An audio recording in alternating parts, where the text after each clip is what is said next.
Welcome to Patnaik education जय जगन्नाथ पिलामाने मो शुभ्र तुमको करेन्ट अफेयर्स रो गोटे इंपोर्टेंट क्लास को स्वागत करुच्ची। तो आज रही क्लास रे माने 9 जुलाई 2025 तारिख रे घटी जाइथिबा प्रत्येकटी घटना विषय रे आमे माने डिस्कशन करबा। तेणु केही भी ए सेशन टी को मिस करबनी कारण आगो को आसुथिबा competitive exam point of view आज रही सेशन टी तमनकर बहुत गुरुत्वपूर्ण रहइबो। तो डेरी करबानी आज रही सेशन टी आमे आरंभ करबा। तो प्रथम करेन्ट अफेयर्स तमनक पई की रहिची जे शामिल हेबो आईएनएस महेंद्रगिरी। तो ये आईएनएस महेंद्रगिरी कौन ना ये आईएनएस महेंद्रगिरी है गोटे अत्याधुनिक ज्ञान कौशल निर्मित होता युद्ध जहाज जहाँ कि राडार धरी पारिबो नाही। तो ये राडार कौन ना राडार है रेडियो डिटेक्शन एंड रेंजिंग गोटे वेव जहाँ थ्रू रे कि आमे माने जो भी वारशिप रहिला किंबा हमर फाइटर जेट हैला किंबा जो भी विमान गुड़ी कहला आमे ताकू डिटेक्ट करि पारो गोटे वेव छड़ा जाए रेडियो वेव जहाँ माध्यम रे कि से रेडियो वेव टी जो भी हमर जान गुड़ी रहिला ता दिहरे बाड़े ही कि हमको रिटर्न जे हमको जो भी रिटर्न वेव गुड़ी आसे सेया को ही आमे ताकू एनालाइज करके आमे डिटेक्ट करि पारो। तो यही जो आईएनएस महेंद्रगिरी रहिला एटा 2026 मसिया फेब्रुआरी सुधा आमनकर भारतीय नौसेना रे शामिल हेबा पई कि जाउची। तो यहाँ मन रखिथिबो एग्जाम रे तुमको पचारि देबो जे एई आईएनएस महेंद्रगिरी एटा गोटे हमर केबे लॉन्च हेतिला किंबा एटा को जगारु लॉन्च हेतिला ए विषय रे पचार देबो ना एटी मन रखिथिबो एटा मुंबई रे ही लॉन्च करा जाउची महेंद्रगिरी। तो एटी देखि पारुथिबो एई जो इमेज टी तुम मानको पकेइची एटा आईएनएस महेंद्रगिरी रो। तो एई महेंद्रगिरी जहार कि 75% उपकरण से सब गुड़िक आम भारत रे ही बना जाइए जो कि एटा तुम मानक पई कि बहुत गुरुत्वपूर्ण रही जे भारतीय ज्ञान कौशल और भारतीय स्वदेशी उपकरण व्यवहार करा जाए कि ए जहाज टी बना जाए। सेकेंड करेन्ट अफेयर्स को आमे माने जिबा जे पिपिली रे पुणी बार्ड फ्लू। तो तुम मानक माइंड रे आसी सारिबनी सर बार्ड फ्लू ऊपर हम मानक काहे की पढैले। तो एइति पई कि मु तुम मानक कहूची जे एइटा तुम मानक जानिबा दरकार नाही जे कोउटी बार्ड फ्लू हैला बार्ड फ्लू टा कोन पई कि हुए केमिति व्यापी थाए मनुष्य को आसे ना नहीं ए सब विषय रे एग्जाम रे तुम मानक पचारि देई पारे। तो ये एतिकी ही मन रखिथा जे बार्ड फ्लू एबे ओडिसा रे आसीगलानी पुणी शह शह संख्या रे कुकुड़ा मरुथिबा अभियोग स्थिति अनुध्यान जो भी हमर प्राणी चिकित्सा अधिकारी रहिले से ही करूचंती। तो ये जो बार्ड फ्लू रहिला तो ये बार्ड फ्लू कौन ना बार्ड फ्लू हमर H5N1 भूताणु H5N1 भूताणु द्वारा होउथिबा गोटिए रोग जोटा कि पक्षी मानक ठारू हमर जो भी मामाल्स माने रहिले जेमति कि गाई हेले आउरी विभिन्न प्रकार मामाल्स जो माने भी बिलेई हेला ए सब पाखकू माने कोन ट्रांसफर हो जाय थाए। The bird flu virus primarily affected birds but the current strain can also infect mammals such as cows ता सहित बिलेई मानको भी हुए एटा टिके मन रखिथिबो। आउ ए बर्ड फ्लूटा बेसी देखा जाए कुकुड़ा मानक ठारे एवं काउ मानक ठारे एटा भी टिके माइंड रे रखिथिबो। तो ए जो भाइरस टी रहिला बर्ड फ्लू भाइरस रहिला एटा मनुष्य मानको अफेक्ट करे ना नाही बा इन्फेक्टेड करे ना नाही ना वर्तमान सिनेरियो रे जदि देखिबा ए बर्ड फ्लूटा मनुष्य मानकू ट्रांसफर होबार बहुत लो रिस्क रही बहुत कम चांस रही किंतु बहुत सारा केसेस रे देखा जाइए जे ए जो H5N1 भूताणु रहिला बा ए जो बर्ड फ्लू रहिला एटा मनुष्य पाखक मध्य इन्फेक्ट होबार चांसेस रही एवं बहुत थर हेइछि मध्य। तो आदरे सिम्पटम कौन सब देखा जाए बर्ड फ्लू हेले ना बर्ड फ्लू हेले साधारण जेमति कि हमको ठंडा गरिका हेले जो प्रकार सिम्पटम ये सेई प्रकार जेमति कि हमर फिवर हम कफ हम ता सहित मुंड फुंड बिंधिब ए टाइप जिन सब देखा नाकेरु पानी बाहर एमती सब ठीक अच्छे। तो यहाँ टे मन रखिथ आउ केमती या बंचई पार निजक बंचई पार भाइरस कबल ना एपाई तुम मैंने जो भी आम लाइफ स्टक रहिले बहुत डिस्टेंस मेंटेन कर मुख्यतः बर्ड्स मान ठीक अच्छे। तो यहाँ मन रखिथ ता सहित यही बर्ड फ्लूटा केमती मनुष्य मानक व्यापी थाए से विषय मुझे सर्ट रे तुम कहीदे जे देख। तो ये जो भूताणु रहिला मनुष्य मानक डायरेक्ट सी अफेक्ट करें ना जेकोसी भाया मीडिया रे आसीबो एटी देखि पारुथिबो जेकोसी होस्ट थ्रू रे आसीबो आइदर चिकन माध्यम रे हो किबा अन्य जेकोसी माध्यम रे हो तापरे ही हमर मनुष्य मानक ये अफेक्ट करि परिबो जेमति कि H1N1 H5N1 H9N2 ये सब वेरिएंट रहिला जो कि मनुष्य को अफेक्ट करे। तो बेसी इंपोर्टेंट एग्जाम रे पचारे जे H5N1 जो भूताणु तुम मानकर रहिला तो एटा ही मनुष्य मानक होइथाय आ ए बर्ड फ्लू रो भूताणु ही एटा कहा जाय ठीक अछि। एटा मन रखिथिबो एग्जाम रे एटा ही पचारे तुमको जे H5N1 भूताणु तब एटा ही इन्फ्लुएंजा रहिला हमर बर्ड फ्लू पई कि हला। तो एमती देखि पारुथिबो जो भी चिकन गुडी को खाइला परे त माने जदी ठीक भाबे ताकू न रांधिबो किंबा ताकू जदि माने कोन गरम पानी रे न धोइबो ए सब करबो ताहले तुमको इनडायरेक्टली व्यापीबार चांसेस रही ठीक अछि।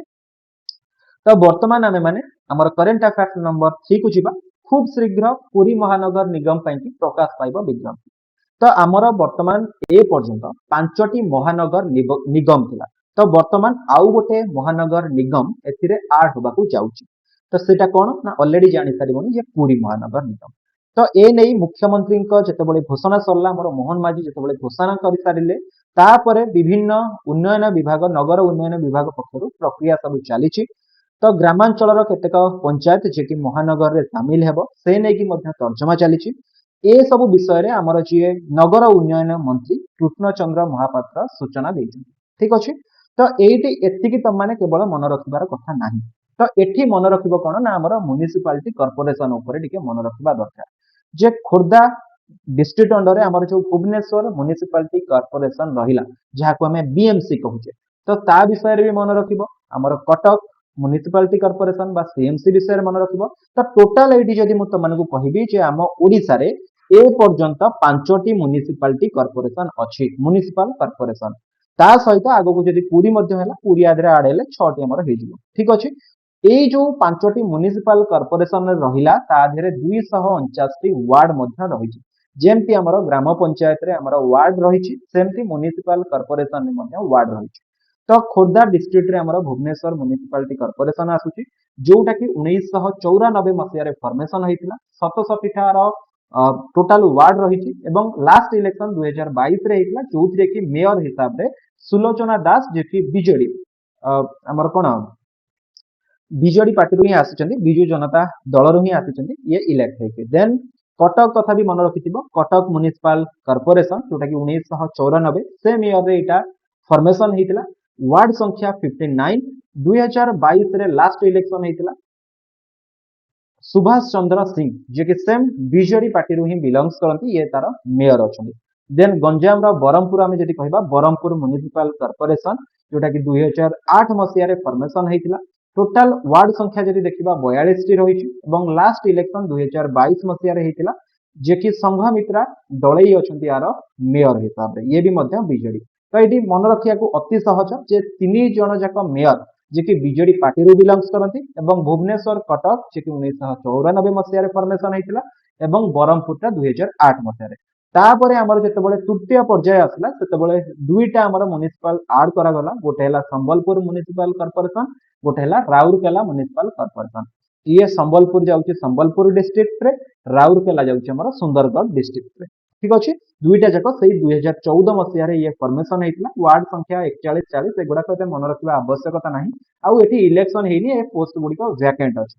तो एतिकी टिके मन रखिथिबा हमर जो म्युनिसिपल कॉर्पोरेशन ऊपर ता सहित मु तम मानकु आउ गोटे कथा मध्य एठी कहबाकू जाइबी जे हमर बहुत सारा म्युनिसिपालिटीज मध्य अछि। तो ये म्युनिसिपल कॉर्पोरेशन कथा कहिले तो एठी मन रखिथिबा बहुत सारा म्युनिसिपल मध्य अछि म्युनिसिपालिटीज। तो टोटल हमर जदी ओडिसा रे म्युनिसिपालिटीज देखिबा जे टोटल 54 टा हमर 54 अछि कोन ना हमर म्युनिसिपल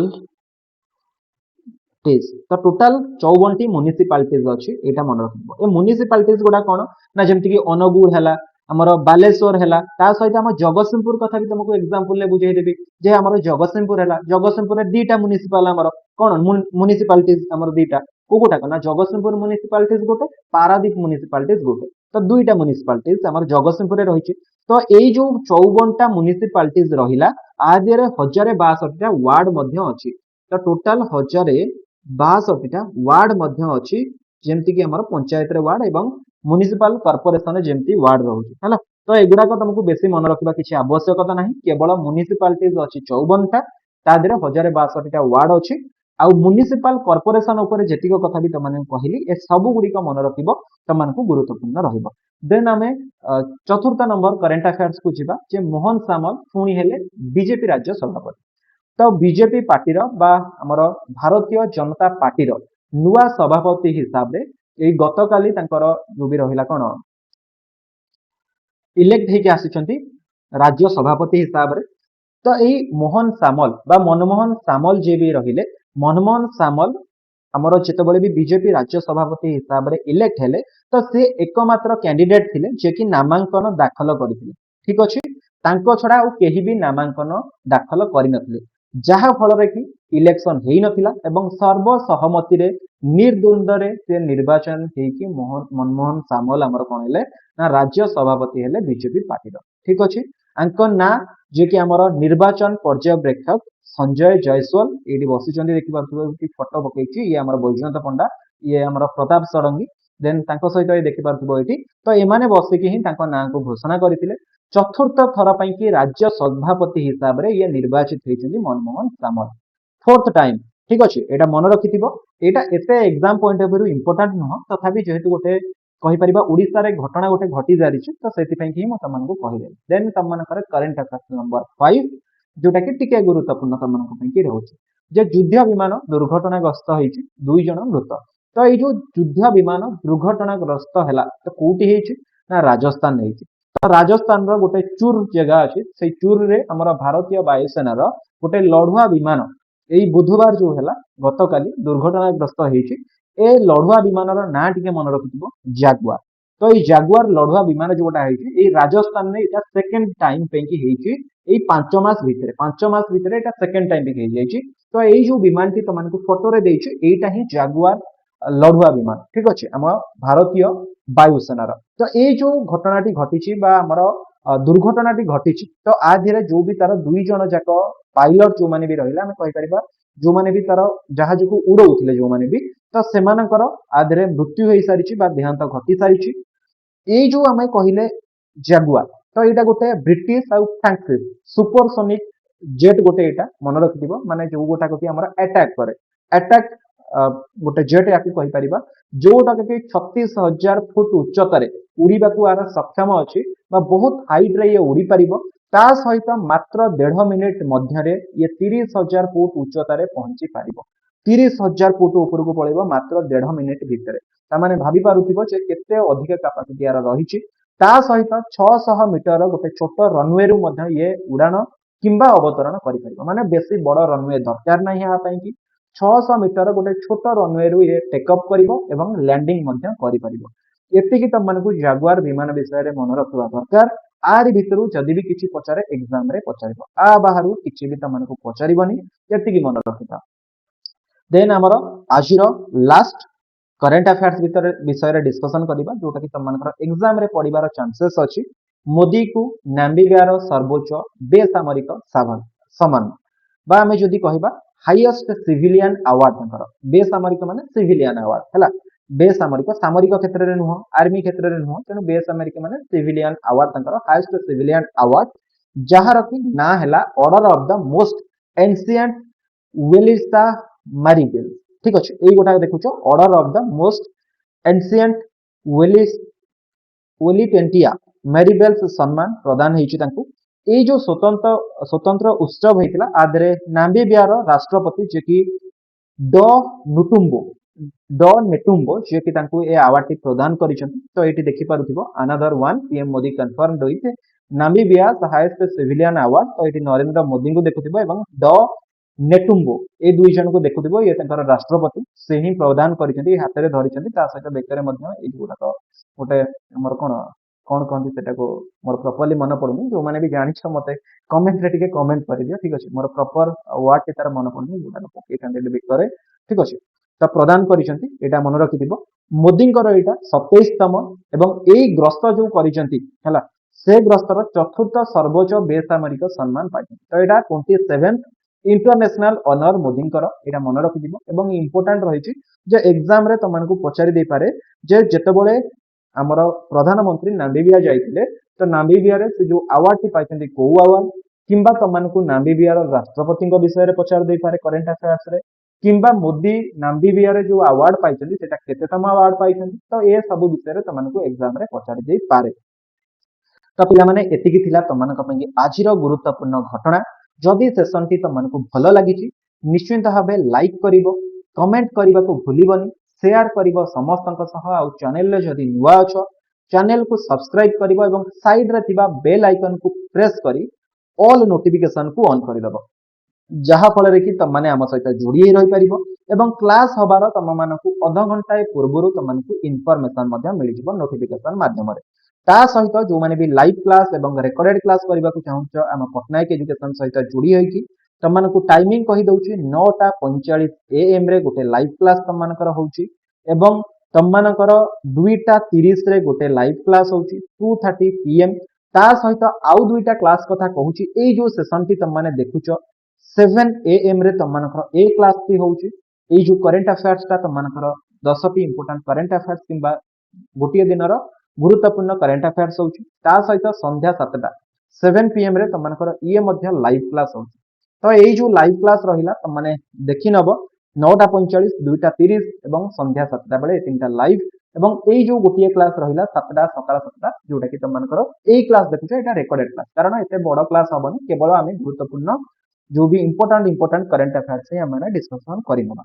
ता सहित क्लास नोट्स जदि पाइबा पे कि चाहूछ हमर टेलीग्राम रो लिंक तुमको डिस्क्रिप्शन में देछि जाय कि जॉइन हे जिवो आ फेसबुक एक्स हमर इंस्टाग्राम ये सबूर लिंक डिस्क्रिप्शन में देछि कमेंट बॉक्स रे देछि सब जगह अवेलेबल अच्छी कि तुमने डायरेक्ट पट्टनायक एजुकेशन सर्च करके आम सहित जोड़ी रही ठीक अच्छे तो पुणी देखा आउ गोटे सेशन में see you all in next session thank you so much Jai Jagannath.